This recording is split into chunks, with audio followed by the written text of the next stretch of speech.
Welcome everyone to our annual municipal update. We are live here at Vitry Electric and we are also live streaming. So thank you everyone for joining us today. This is always been one of our most popular and most anticipated events of the year. We normally do this in March. Of course, we had to postpone, and it was not without a lot of reservations and dedication, though, that we did decide that we wanted to go forward and make sure that we were able to have this event. It's wonderful to see everyone here today.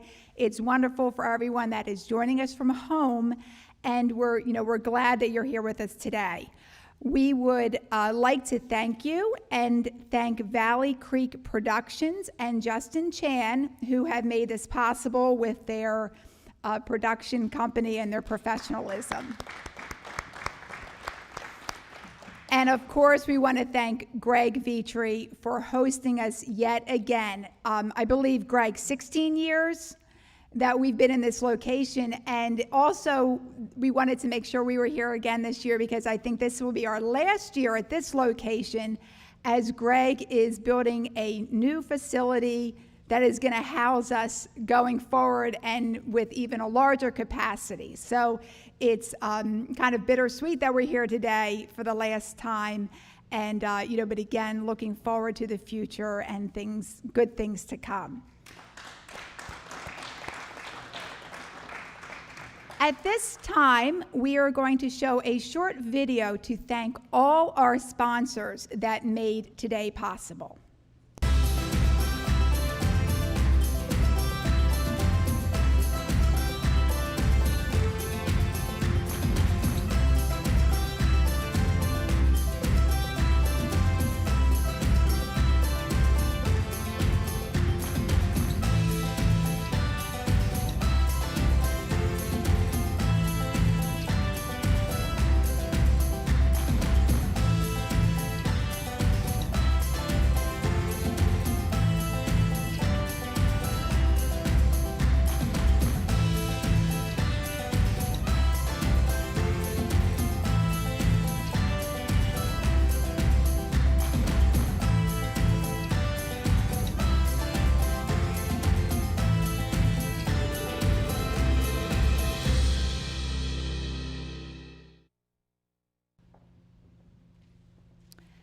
At this time, I would like to invite our titanium sponsor, First Resource Bank, to come and say a few words, and Diane Mattingly will speak for them.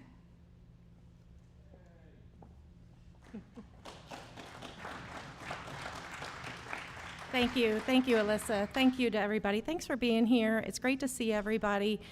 We appreciate you being here. And we're thrilled to be the titanium sponsor once again for the Western Chester County Chamber. We appreciate everything that the Chamber's been doing during these difficult times and keeping everybody together, keeping everybody informed and supporting our local community and our local businesses. I also want to thank Greg Vitry for hosting us again today in your great space here. This is one of the great events we look forward to every year. We were very disappointed when it had to be postponed with many things in March, but we're glad that we were able to make it happen even later in the year. There's so much going on in the community, so much we want to hear about. There's so many pivoting, so much progress. We've been hearing a lot of the stories ourselves as a community bank, and we're happy to be a part of it. So we thank you again for being here. Thank you all for supporting the Chamber, and I hope you all have a safe and happy Thanksgiving. Thank you.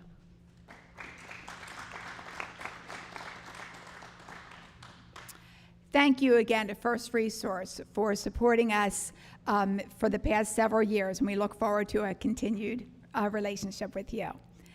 I would like to point out that this building normally houses trucks and a lot of electrical equipment, and Greg and his staff take a lot of time and effort to clean this up, and it's always amazing, and they do such a wonderful job. Greg is, of course, one of our board directors and will be the president next year. So again, Greg, and to your staff and everyone, thank you for everything that you do. one of the things that our chamber works very hard at is a good relationship with our 24 municipalities that we serve. And we appreciate the relationship that we have with all of you. We look forward to this event where we can showcase the progress and the work that you're doing in your municipalities. We commend you for all your hard work and thank you for everything that you do for our community. So at this time, I would like to announce and have our presenting sponsors, Rumsey Electric and United Electric Supply. I would like to introduce Mike Lihota from Rumsey Electric, and he will speak to us now.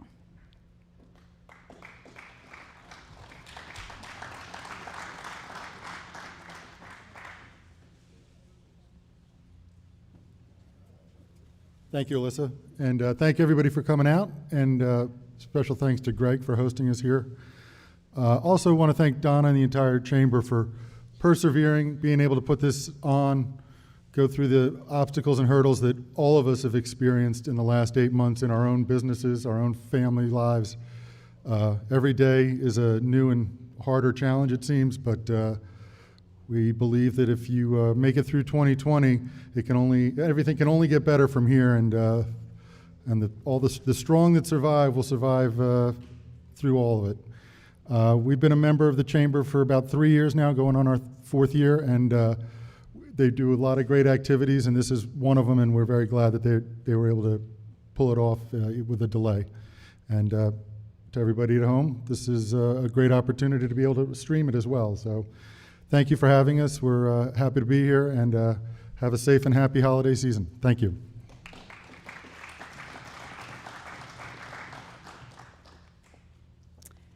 Thank you, Mike. And Mike, thank you for putting up with my less than stellar performance on the golf course at our golf outing. He had to put up with my thanks. Next, we would like to have our county commissioners. We have Marion Moskowitz and Josh Maxwell, and they are going to come up and say a few words. Thank you.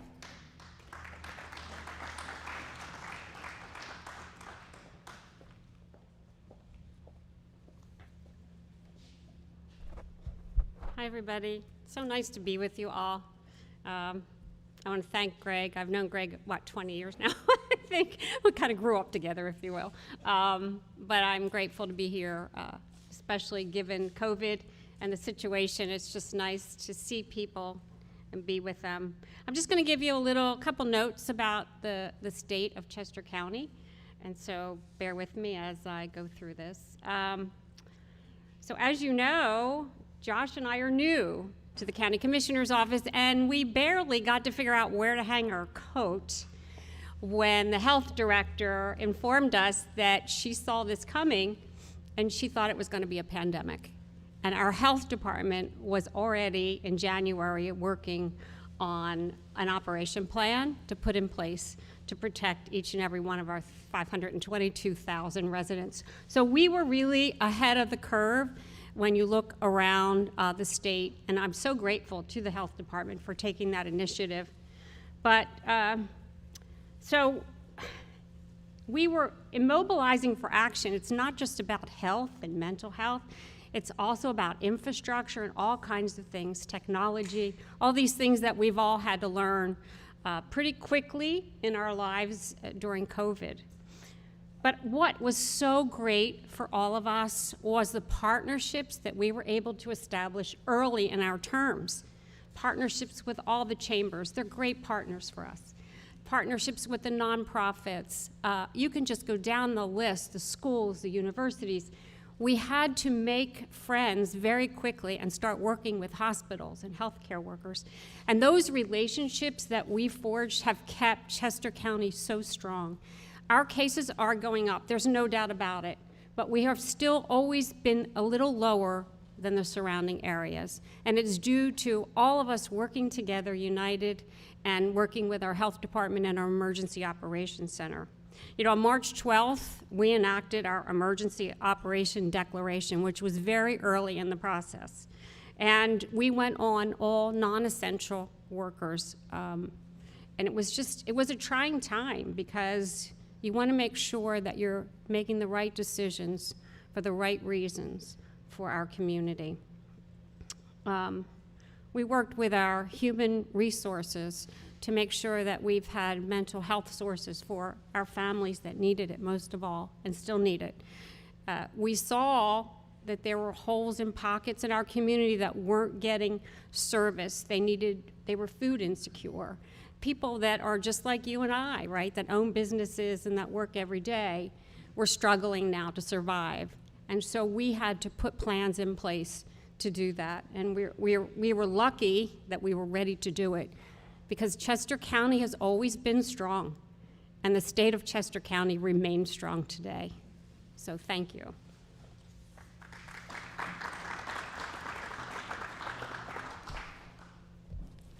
Good afternoon. Is it afternoon yet? Close enough? We'll count it, right? 4 minutes. All right. Good morning. It's great to be with the Western Chester County Chamber of Commerce. You guys have been, this community, this business community, has been so helpful during this pandemic in terms of getting messaging out, getting PPE out to the business and residential community here. And I just want to thank you on behalf of the county for everything this community has done to make sure that people in this area, Western Chester County, have the resources they need. We've been using a lot of words this year: unprecedented, vigilant, you're on mute. A lot of different things have been repeated over and over again. But we focused as a board on moving from words to actions. So I'd like to share just some of the key initiatives that Chester County has enacted over the last few months. Back in March, as positive cases started to appear, it became clear that Chester County had a distinct advantage when it came to infectious disease management. We were one of the few counties of Pennsylvania that actually had a health department. Because of local knowledge and expertise, it means more accurate and timely investigations, contact tracing, guidance, and support, which is one of the reasons why Chester County today has one of the lowest positivity rates in the region. Our neighbors in Delaware County, who did not have a health department, reached out to us, reached out to Chairman Oskowitz, and asked to see if our health department could come and support them as well. And our health department raised their hands, stood up, and made sure that our friends in Delaware County had the resources that they need in terms of contact tracing, in terms of support for schools, to help them through this pandemic. We also quickly established a COVID-19 business task force. We saw that businesses were going to need support, and we were in a position where we might be able to help them. In the short term, this led to Restore Chester County, the online resource providing guidance to businesses and residents on how to safely interact during a COVID-19 situation, how to reopen, and especially how to stay open. We also got purposeful with our CARES funding. We supplied $5 million in grants through the Main Street Preservation Grant Program that helped nearly 250 small businesses receive grants of up to $25,000. We provided $3.5 million for Chester County nonprofits, $15 million in child care grants that have helped nearly 1,200 children throughout Chester County and 140 child care centers.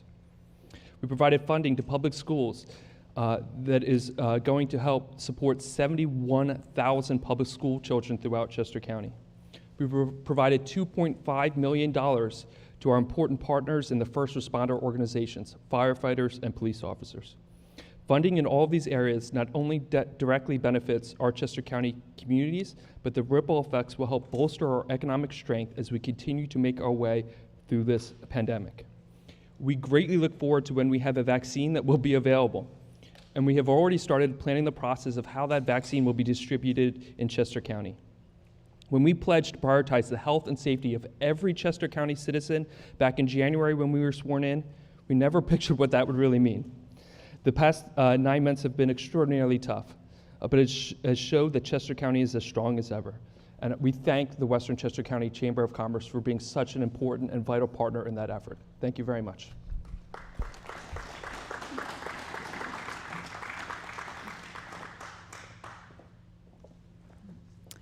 Thank you again to the Chester County Commissioners. They've been very supportive, not only to the county, but also to our chamber, and we appreciate your partnership with us. At this time, we will start with our municipal speakers. And the first is James Logan from the city of Coatesville.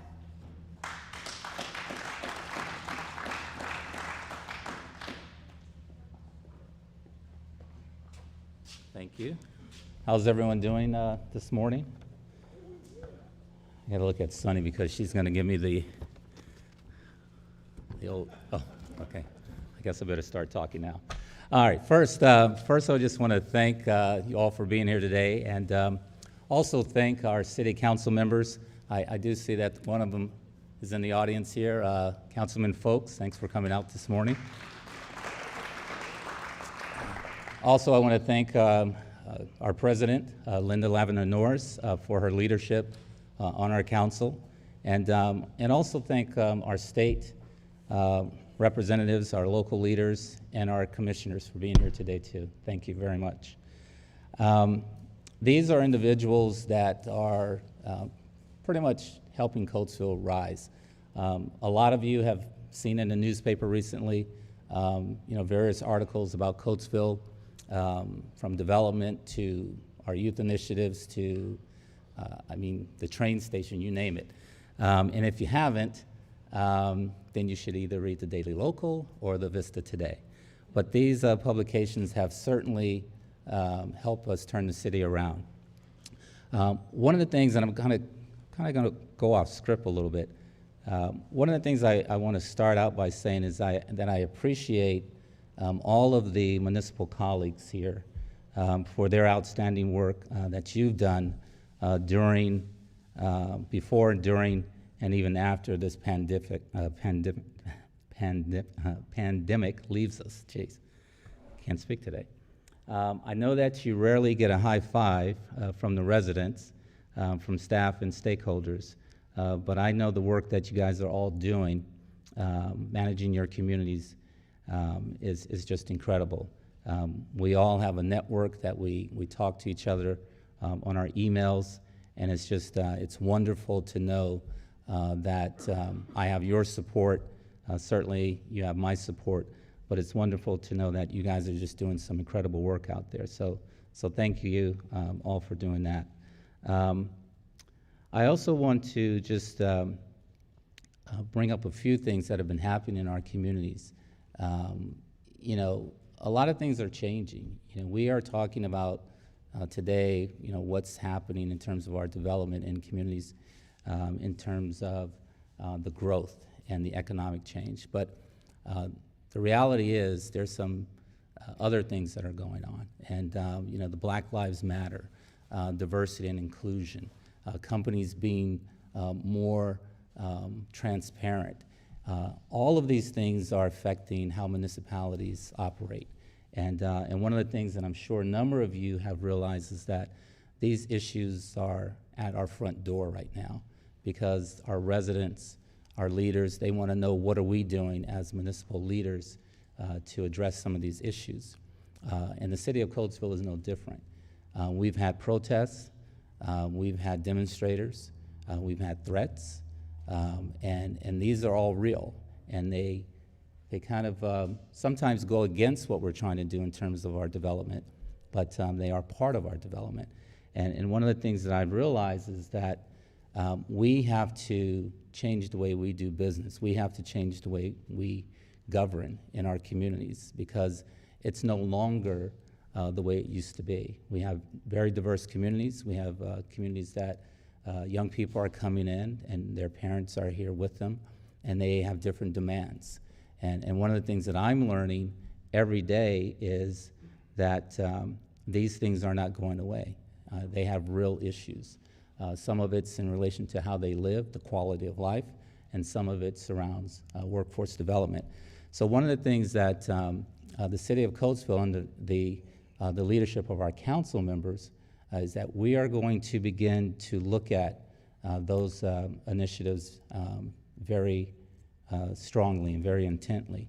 And we're doing it by way of partnering with industries, getting folks to come in and really help us develop programs that are going to help our communities grow. So, so there's a number of things that a community like Coatesville has been working on and that we're looking toward the future to improve on.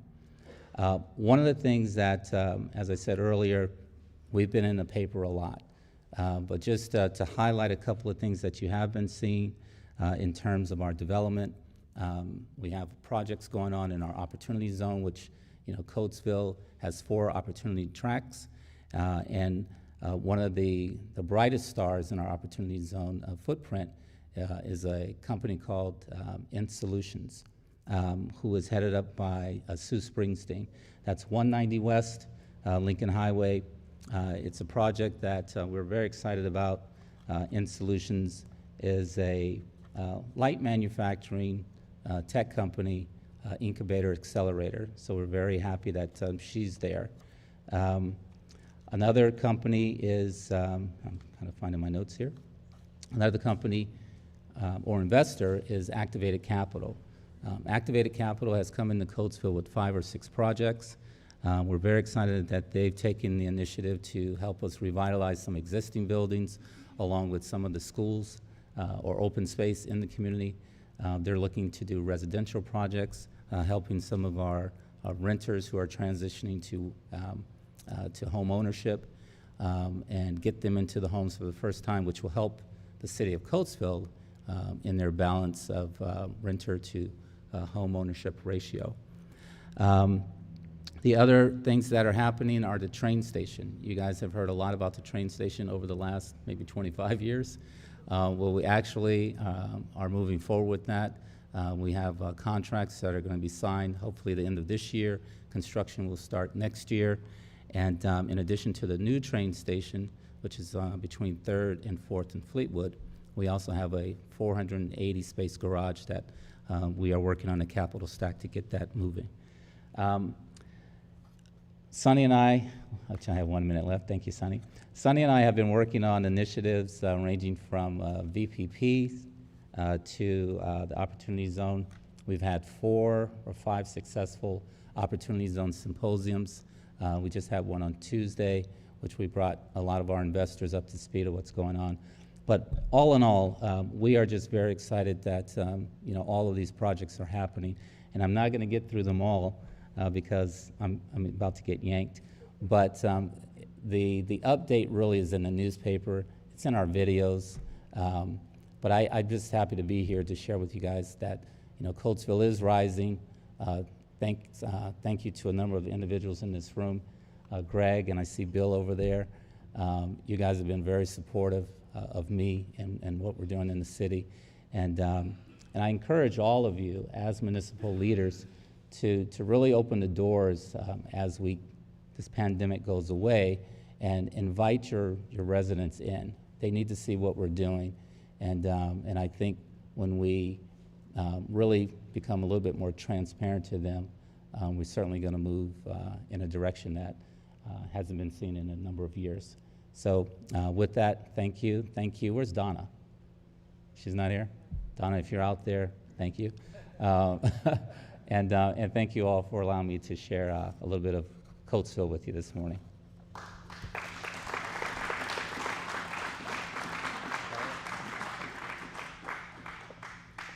Thank you to City Manager Logan, and we all are looking forward to those developments in Coatesville. Our next speaker will be Josh Mellinger from Parksberg Borough.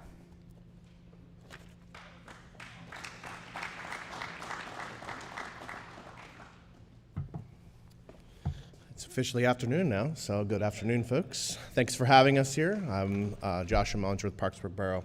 I want to thank Chester County businesses, Western Chester County businesses, for keeping your heads above during this pandemic. I know it's a toss word that we throw around, but I know as a fellow business owner for 40 years, in March, my dad and I were faced with, what are we going to do? How are we going to handle this? So I commend all of you as business owners for handling it well and continuing handling it well. Some exciting things are happening in Western Chester County, namely in Parksberg. Obviously, you just heard from Coatesville.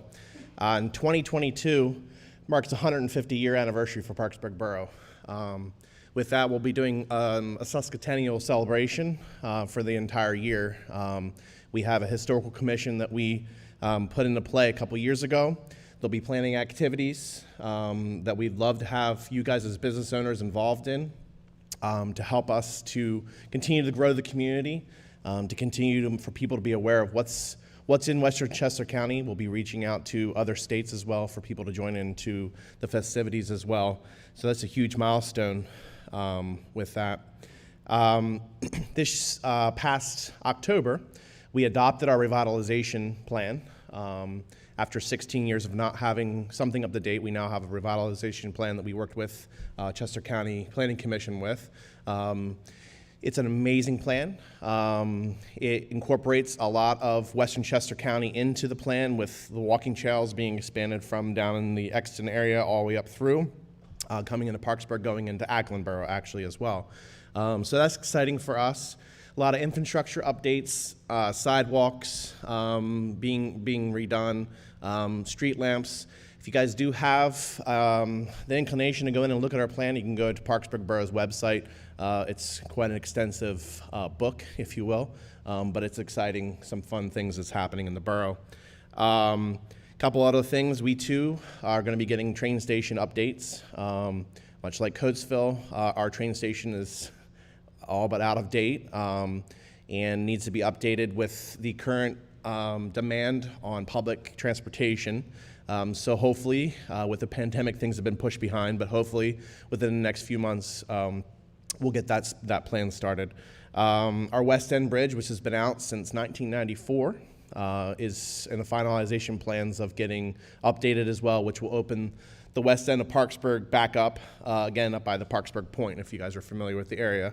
So that's exciting. Hopefully that will get done. As I said, the Chester County Trail will be extending into Parksberg, which will open up a walking path, obviously going down into King of Prussia area. So it's an exciting thing that people can walk 22 miles, I believe it is, for the entire walk. So it's a nice scenic walk. This past year, we had several businesses open. The most popular one being Planet Fitness, opening in Parksburg, the old Acme Shopping Center. With that opening, it opened up opportunities for the current owners to do improvements to the shopping center. And if you have not been in the borough, go in and check it out. They did an exceptionally great job with them. They're easy to work with. Right, John Carnes? They are easy to work with. They are looking to greatly improve the area for bringing businesses. The gentleman, I've talked with him a couple of times, great guy, has a great plan for Western Chester County. So just check that out, a lot of great improvements. We have a coffee shop that is going to be opening hopefully very soon, where the old Santander Bank is, across from our borough building. I know there's some things going on there, back and forth of the owners, but hopefully within the next few months that will be opening. We had a Reiki Clinic open on First Avenue, which is something exclusive to Parksberg. We've never had one, but so far has been doing well. We're looking at a sportsman shop opening hopefully very soon. So a lot of businesses that are going in or have already gone in, and many other opportunities there. This past year, some of you may or may not be familiar with SEPTIBA, which is Southeastern Pennsylvania Travel Baseball Association. They introduced Parksburg as their home field. That includes 50-plus teams. A lot of them are in your municipalities that come into Parksburg to play in tournaments.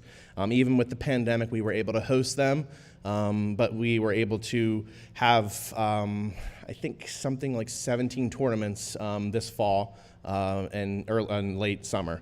Next year, we're slated for about 400 different tournaments, hopefully, pandemic pending. So really exciting things happening there. He's expanding. If you guys do want to check out, Chad Nagy is in charge. It was in the magazine, this past publication, an article on what he's doing there, septiba.com. There is sponsorships available. So it's a great opportunity to get your name on the baseball fence for your business, and also to sponsor something local in the community for these young kids to be able to play sports. With that, we are going to be doing a huge project. Parksburg, being that it is a historical town, if any of you know the history of Parksburg, it started as an iron company. Horace Beale started the iron company there, currently where our borough building is in that area. And he had a Pico, the Parksburg Ironman, the iron company field there for minor league baseball players to play. In fact, the Phillies actually played there. Babe Ruth, Ty Cobb, some of the historical players have actually played there. We're going to be actually restoring the field back to its original 1922 look. The hopes are to complete this task by 2022. So when our Sesquicentennial is there, we will have a grand opening for our 100-year celebration of that. So that's really, really excited. Again, sponsorships available for that, but as an opportunity, it will not be just a regular ball field. It will be an actual mini stadium. The Barnstormers, the Blue Rocks, and the Fightin' Phils have all agreed to play some games there if we can get it up to par with what minor league standards are. So that's exciting for us. A couple little things we have coming up. On Black Friday, we have a local shopping event in Parksberg. Just showcasing some of the local businesses, not just in Parksburg, but also in the surrounding communities, coming in and just enjoying a outdoor shopping event so that we're COVID friendly, but that people can buy locally. So, and then we have our Christmas on Main coming up in December as well. So thank you again for this opportunity. Really appreciate the opportunity to come and speak with you folks, and hope you come to see us in Parksburg.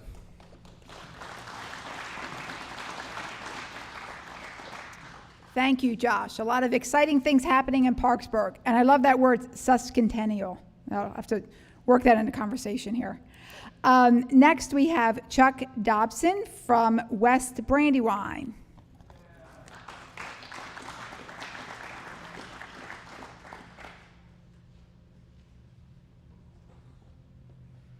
Thank you. Good afternoon, everyone. I can drop this down for a second. We all like taking these things off. Chuck Dobson, West Brandywine Township Supervisor, here to give you an update. It's not nearly as exciting as the one we just got from Parksburg, but I'll do my best to give everybody an idea of what's going on. So, like many of you, we're dealing with the new reality of living in the age of COVID. We're utilizing technology, like most of us are, trying to keep our various committees and boards communicating so we can deal with the usual business of the township that's presented to us on a daily basis, weekly basis, monthly basis.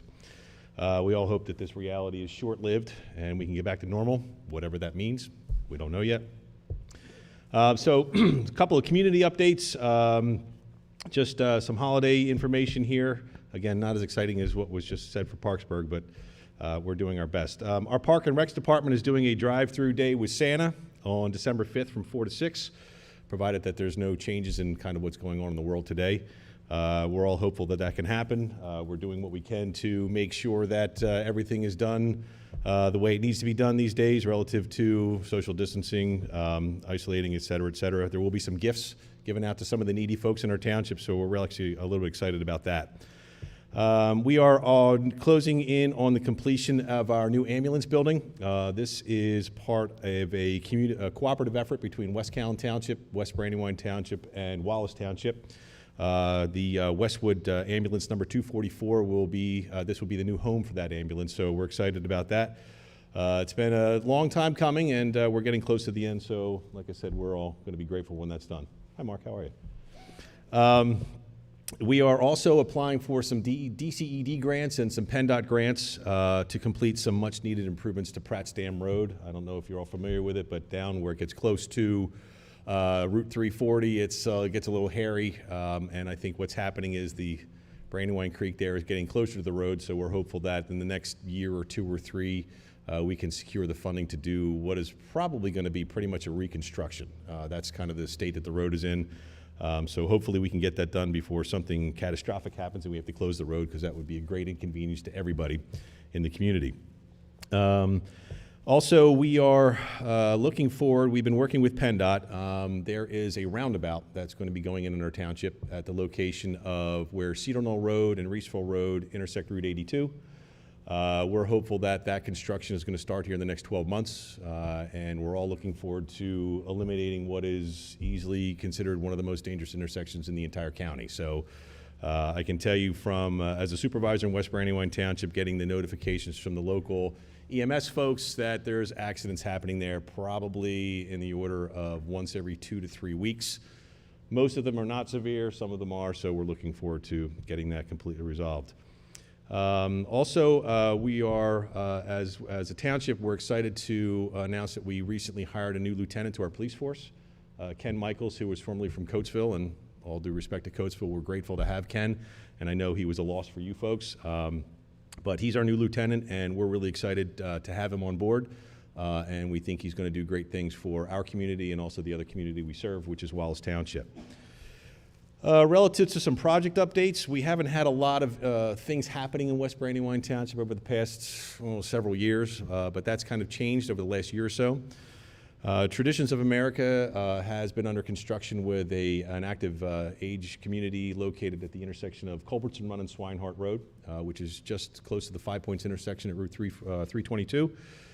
They have been outpacing even their best projections for home building. So they're actually going to be getting into the second phase a couple of months ahead of time. So we're excited about that. There's a variety of things that are also going to benefit from that, which is, we have a sanitary sewer system, public sewer system, which is in place, which can really use the additional connections for a variety of reasons. Also, we have Traditions of America has also submitted a conditional use application for another community. This application was met with some mixed reviews. It was for the Hurricane Hill Farm property. If you're all familiar with what's going on there, Hurricane Hill Farm is a beloved farm in our township that has been delighting a lot of the township residents for years with the corn maze and the things, the activities they have there in the fall. But the owners have decided that it's in their best interest. They just simply can't make it work anymore, so they have the properties under agreement with Traditions of America, and they have submitted a conditional use application, so we will be going into that process here over the next probably several months. And lastly, as a project update, we have an application pending for the Wawa CVS project located at the 5 Points intersection on 322, 1403 Horseshoe Pike. We are nearing the end of the conditional use process with that. Not sure where that's going to go, but once the conditional use process is over, we will be getting into land development. And again, that project has been met with mixed reviews. Some of the people who live close to it, they're not really thrilled about the idea, but everybody else who doesn't, they're very thrilled by the idea. So it goes with all communities. Some people like it and some people don't, so that's what you do. Overall, West Brandywine is seeing new growth, and we're really happy about that.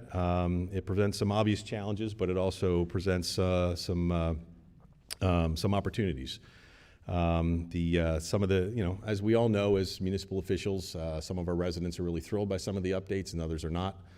But, the challenge is that we try to strike the best balance we can between what the needs of the community and the wants of the community are. And we're looking forward to meeting those challenges head on. So that's really it. That's all we have going on. And I thank you for your time, and please stay safe.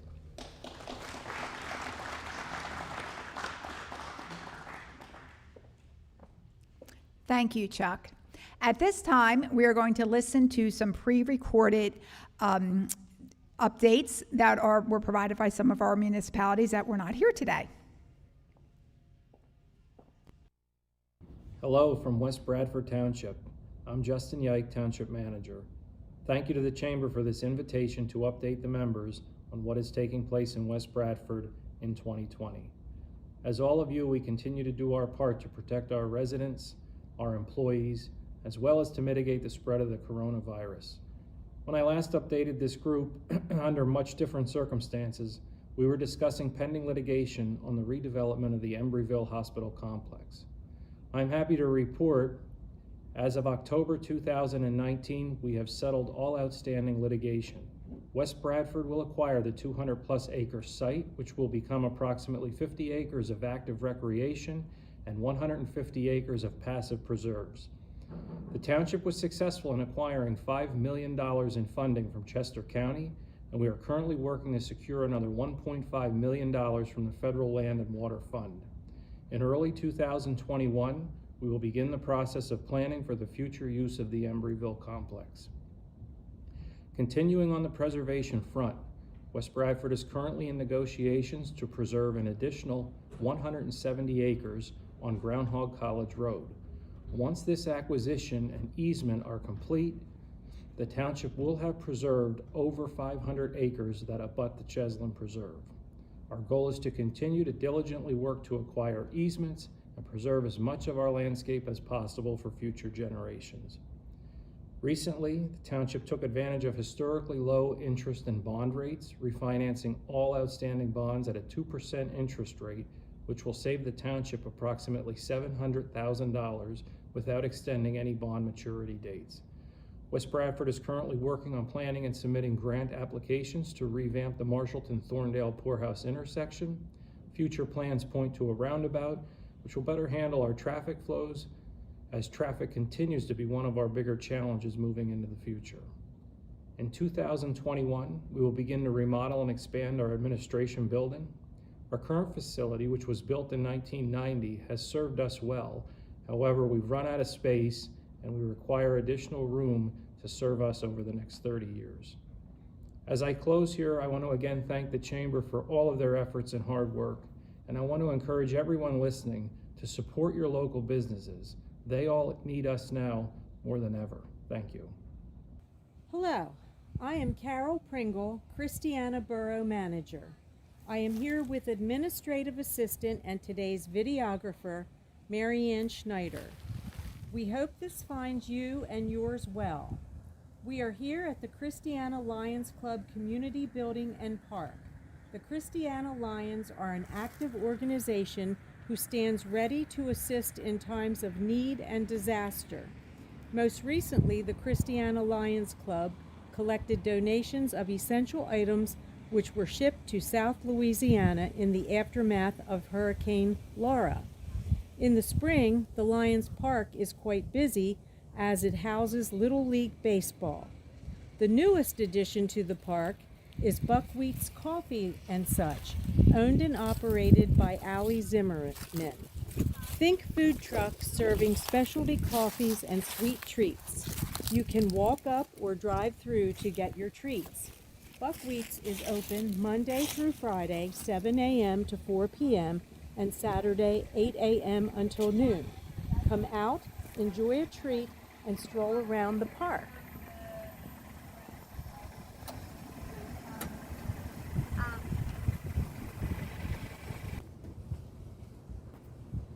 Christiana is home to the Christiana Underground Railroad Center, located in the historic Zerkers Hotel at 11 Green Street in Christiana.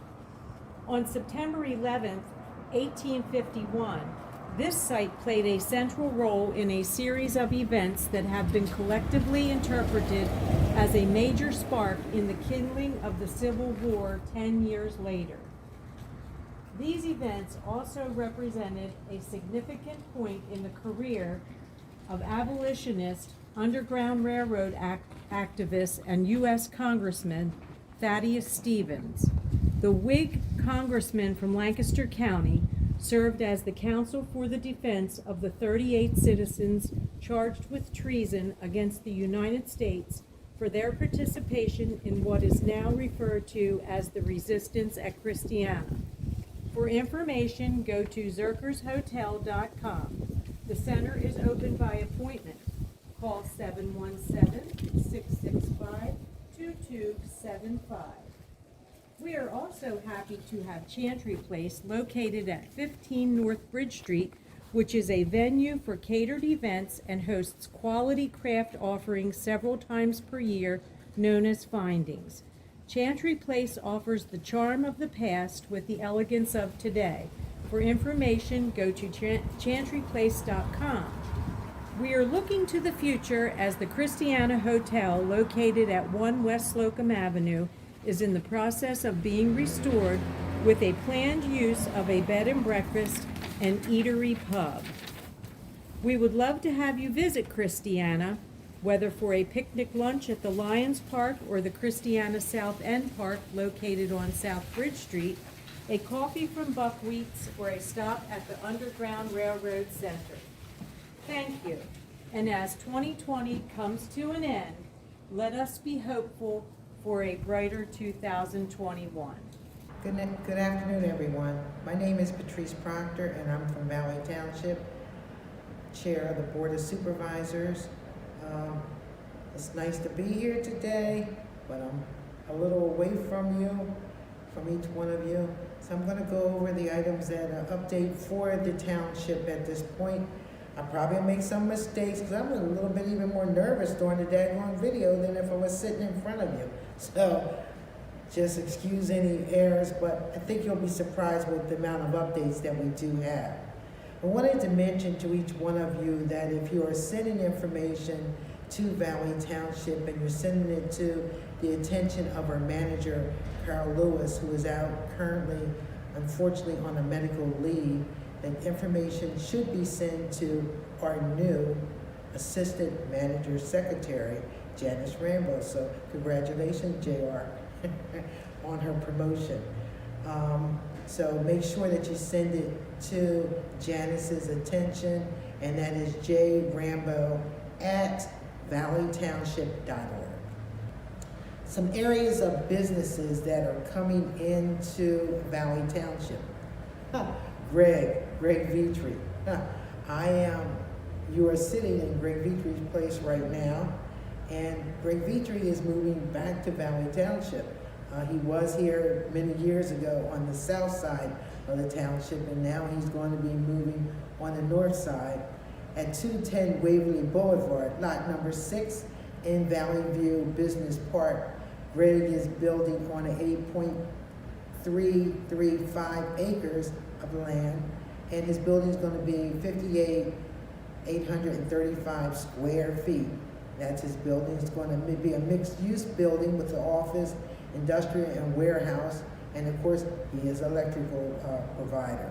So currently at the site now, they're clearing the area, doing grading, stormwater management, and the sewer update. So construction of the building is not underway at the present time, but that is one of the sites that is definitely being built right at the present time. We also have one located at 200 Waverly Boulevard, lot number 7, which is also in the Valley View Business Park. It is on an acreage of 8.296. The building is 97,598 square feet. It is a machine shop, and it manufactures stainless steel plate products. It is owned by Sigus Motor Machine Shop in West Brandywine, which is on Route 82. The site is ongoing clearing, grading, and doing the stormwater basins and the sanitary sewer also. No building has been started yet. We also have I always say coming soon, Microtronic USA at 1204 West Lincoln Highway along Aviation Way behind Oasis. It is on an acreage of 6.525 acres, and the building size is 28,564 square feet. The building will consist of an office, and it is an industrial manufacturing area. They will be doing sample storage, tubes, caps, racks for DNA sampling, as well as coding readers for capping and decapping and sample management systems. Currently, they are in the primary and final land development stage at the present time, and we're expecting to receive some more information from them in the Planning Commission in the next 2 months. There's also an expansion planned by the airport, and this throughout the existing airport property located on the north side of the runway. The size is approximately 9,500 square feet of terminal expansion, and also 28 new hangars totaling 201,000 square feet. And also they are thinking of doing 3 non-aviation buildings, that's to be determined, in the front of the airport located on West Lincoln Highway, of a total of 145,000 square feet. So there are sketch plans right now with the Planning Commission. The design is underway, and we're looking for new submittals within the next 2 to 3 months. Valley Suburban, which is the area located actually right next to us, which has 63 acres of land. It is located at West Lincoln Highway and Airport Road on the corner, which has 98 townhouses planned, 192 apartment units, and 54,000 square feet of commercial retail space. And that's currently about 5 buildings. They have received their conditional final land development plan approval back in 2018, and they are finalizing now with their highway occupancy permitting with PennDOT for upgradings proposed for connections to West Lincoln Highway and Airport Road. All other permits right now have been obtained. So that's what's going on with that. Thank you for all those updates. That was so exciting to see the new building there, Greg. So that was a treat, a little sneak behind the curtain. Our next speaker is Jennifer DeWalt from Modena Borough.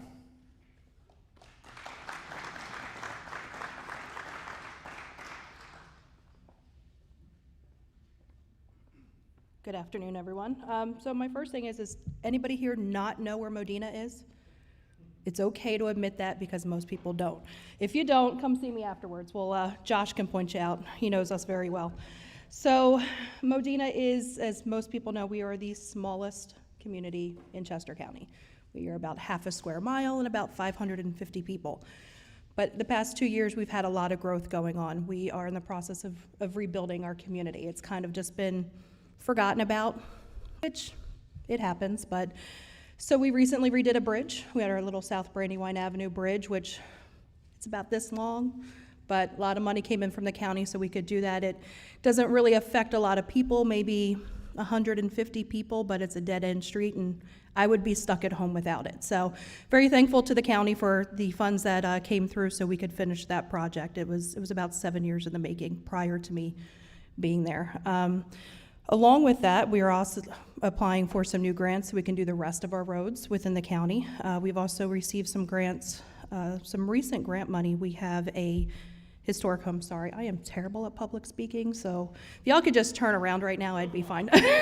So we recently received some grant money. We have purchased a historic home. We call it the Mode House, which is what Modena is named after.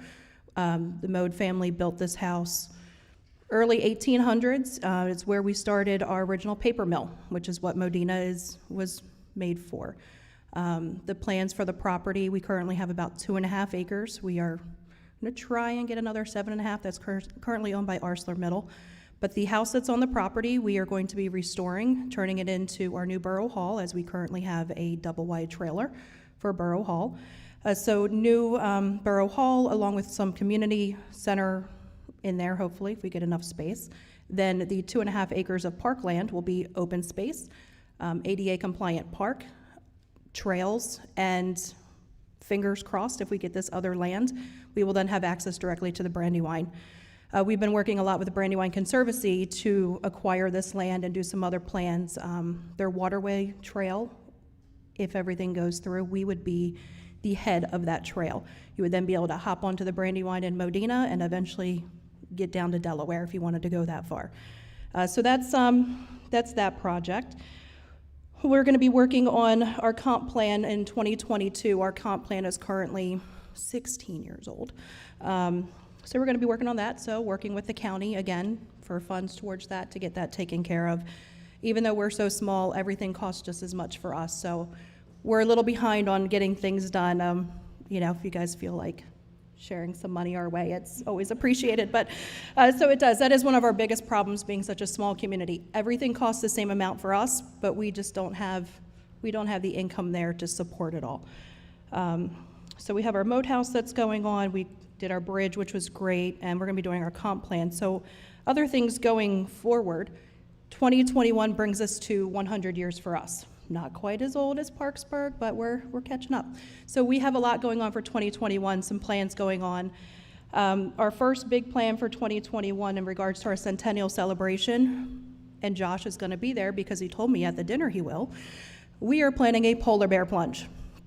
So our polar bear plunge will then benefit our parks and rec so we can get some playground equipment for our kids, because Honestly, we have no playground equipment anywhere in our borough for our children. I have a basketball court, that's it. So we're going to raise some money for the parks. Josh, right? You said, at dinner you said you'd be there. So that's going to be coming up. We're working on plans with the county to make sure that we have the personnel there, the safety personnel and that sort of thing, and work on planning that. So that's going to be end of February, beginning of March. And then on June 19th will be our big centennial celebration. We are closing down Union Street and the Union Street Bridge. So again, not a big space, but for us, that's our center of town. Everything is there. That's where all of our business is. We'll be shutting down music, food, hopefully fireworks. So everybody wants to be a fireworks sponsor? Yes, I am out here asking for all of that. I have no other time to do that. So, but we have a lot going on. Oh, I saw that over there. So our centennial celebration, we hope everybody comes out just to have a good time. Come see what Modena is about. We're very small, but we want everybody. We're a very diverse community. Our council is very diverse. Anywhere from the youngest council member is 20 years old. She's been on now for about a year. Yes, she's my daughter, but she was appointed on. It's fine. When you're that small, things happen. All the way up to Clayton Ayers, which most of you know. He has also been on council, though, off and on since the 70s. So very diverse, everything going on, everybody working hard. We are all a very hands-on community. If we don't do it, it's not going to get done. So we always welcome people to come in and give us a hand, whether it's cleaning up a park, cleaning up a road, or whatever the case may be. I'm going to check my notes, make sure I have everything here, because we got a lot going on. Oh, our future plans. So we have a little bit of space for growth. As if anybody who comes through town, we have the old corner bar at the bottom of Hepzibah Hill that was sold last year, and the developer, Four Brothers, is working on their plans right now to hopefully change that into like a little deli downstairs, and it's currently zoned for offices up top. So they're just in the process of starting their plans, and hopefully we will have a store again in Modena. So we don't have just the soda machines at Joey's detail. That's Joey's thing right there. He's got the soda machines. We support him that way. So along with getting your car detailed there. But so hopefully a little deli, and then we also have another property owner who is looking at building a laundromat right off of Union Street. So hopefully we can get a laundromat in, which will then help everybody out in our community. The other thing is I am also the president of the COG, of the Western Chester County Council of Governments. So this past year has been very interesting. We started out and then pandemic hit, so we didn't meet for a while, so we're just getting back into the groove of things. Our big project, one of the big things we're going to be working on going forward is we are trying to do a regional animal control. Most of us use the SPCA right now. We love them for what they do, but we need some more, some more local stuff to do. So we're going to be working on that. So anybody is interested, anybody is welcome to reach out and be a part of that with planning. So we're in the very beginning stages of that, but we're going to keep moving forward with that. So again, thank you everybody for being here. I appreciate all the support that you're giving us as councils in general. So have a great day.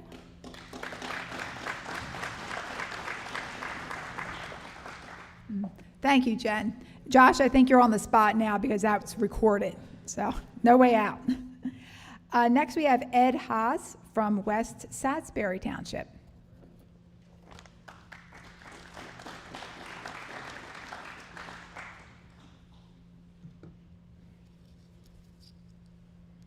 I promise I'll try and be short. First off, I'd like to thank all the other municipalities.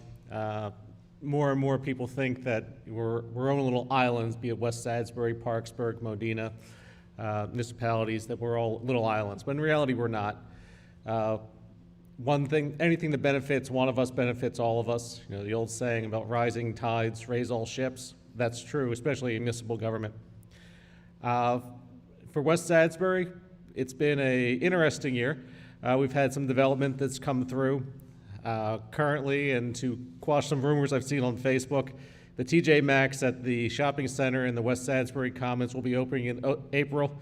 TJ Maxx has a corporate policy. They open stores only during certain times, so that's why they're waiting until April to open that. Also in that shopping center, we added a Tower Health urgent care. And across the street, Wawa is looking at most likely redoing their entire store at the intersection of 10 and 30, as they're getting competition now across the street at the old Sunoco, which is going to be converted to a Cal's, which I'm told is the Texas version of Wawa.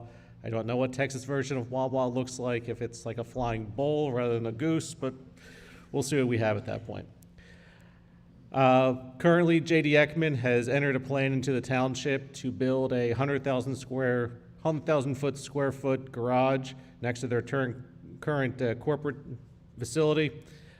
In addition, they're in the process of selling the Cubicor property next door to it. They're going through discovery and everything else about the property, so that will be sometime in the near future owned by someone else, with another business coming in there, with hopefully somewhere between 500 to 800 jobs coming into the township.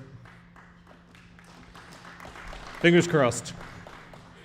Route 30 development continues. The A.J. Christopher's on Route 30 is now A.J. Christopher's Mexican restaurant, which is doing well. Black Horse Propane expanded their property as well. And the quarry on Swan Road in the township is currently in the process of being brought up to snuff, and that will be back fully functional in the near future. Its most famous things, if you go to Frontierland and Disney World, all the stone that's there actually came from West Sasbury Township. Of course, we had our one famous person who came to the township this year with the Melania Trump visit. One of the other things on Facebook I saw, no, we are not getting the Trump Presidential Library. Although, if they want to pay taxes on it, hey, we're all for the taxes, I'm not going to say. And to wrap it up, obviously, you know, the municipalities deal with what they deal with on a day-to-day basis. We're not the ones on the front line. Our police and emergency folks have been on the front line of that whole thing. West Sasbury's in a intergovernmental agreement with Parksberg and Highland Townships for Keystone Valley Fire Company, and they've been great throughout this, dealing with the pandemic, dealing with calls and all the things that have come up for that. So I'd publicly like to state thank you to not only the West Sasbury Police, but all the police and emergency service individuals who have had to deal with this pandemic. They've been great about the whole thing, and you know, hopefully 2021 will be a little bit easier on all of us. Thanks.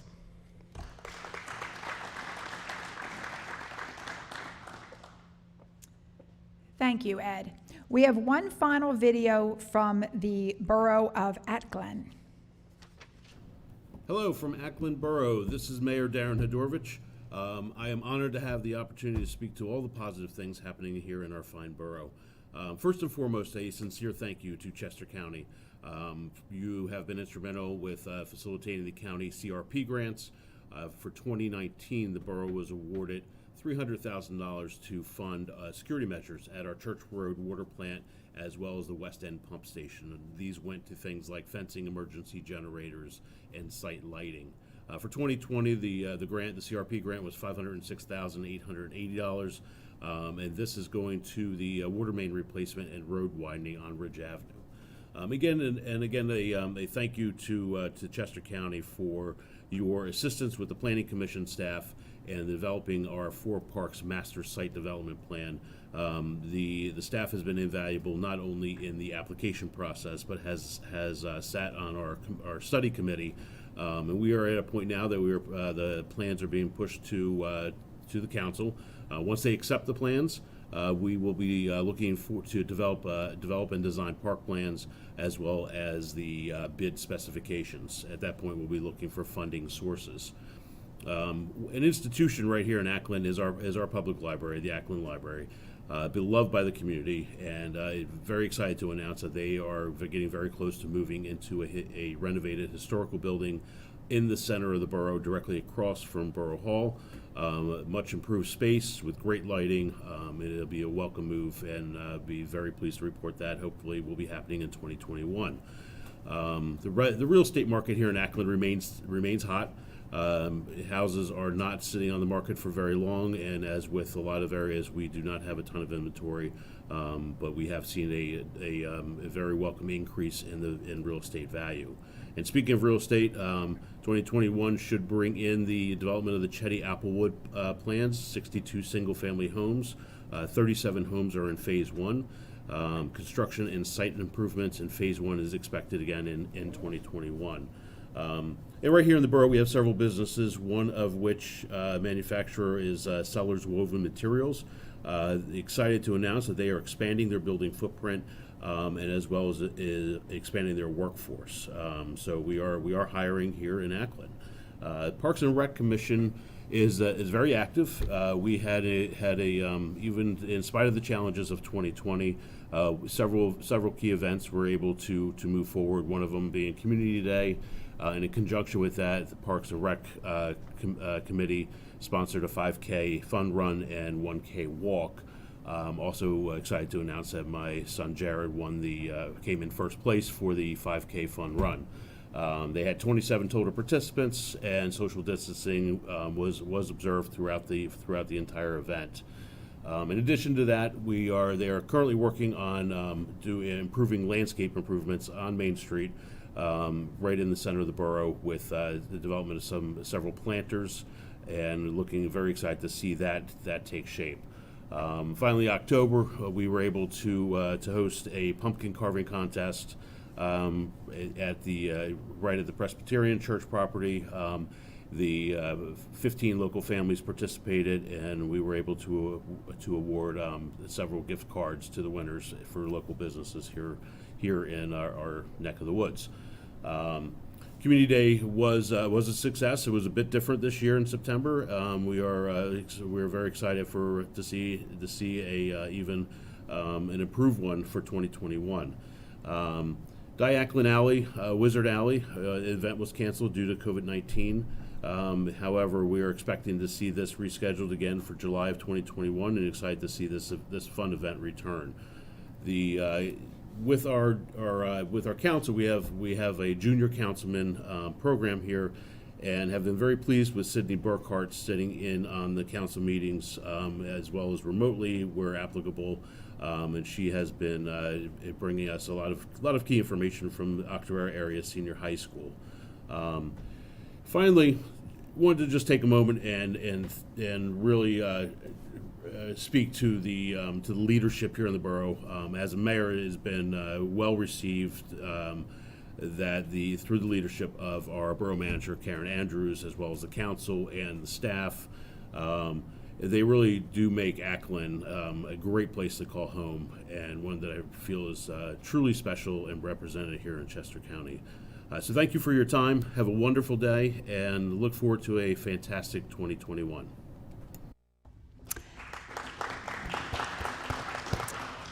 Thank you once again to all our municipalities providing updates, whether in person or virtual. Our next event will be December 9th, which is a virtual event, Time for the Trades, 6:30 to 7:15.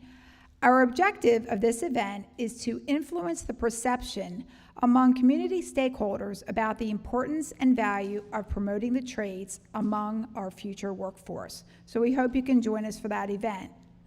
Thank you once again to our Titanium partner, First Resource Bank, our presenting event sponsors, Rumsey Electric and United Electric Supply, our platinum partners, the Wright Agency, GA Vitry, Citadel, and Delaware Valley Concrete, and our gold partners, Brandywine Health Foundation, Sikorsky, Rhodes Energy, Brandywine Hospital, Pennsylvania American Water, Penrise Advisors, and Mid-Pank Bank. I would also like to thank once again Justin Chan and his staff from Valley Creek Productions. John Sirach was our caterer today. Of course, Donna Steltz and Rachel Cathal for all their work they do behind the scenes coordinating this event. And also, of course, to Greg Vitry and his staff for hosting us once again. Thank you, all of you, for joining us. Remember to support your local businesses, support one another, have a safe and healthy Thanksgiving, and we look forward to seeing you on December 9th and then in the new year. Thank you. Have a great weekend, everyone.